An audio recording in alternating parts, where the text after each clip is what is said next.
દેશની આર્મી સામે આદિવાસી લડી રહ્યો છે, આદિવાસીઓ સામે લડે છે।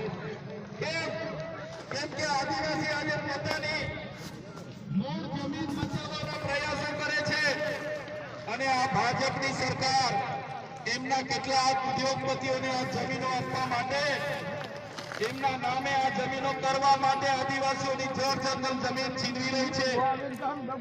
સંવિધાનમાં જે પ્રાવધાન છે, અનુસૂચિના પ્રાવધાનનું ઉલ્લંઘન કરીને આજે તમારા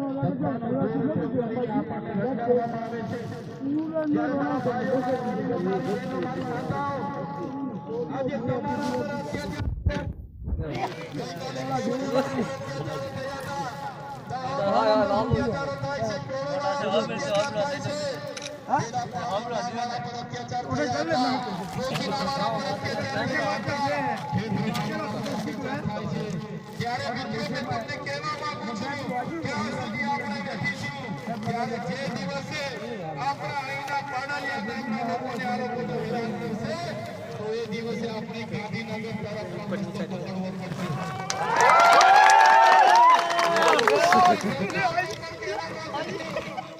આદિવાસી સમાજ ભોળો છે, શાંતિપ્રિય છે, શિસ્તમાં માનનારો છે, અમને સમજણશો ના, એ તો આદિવાસી સમાજ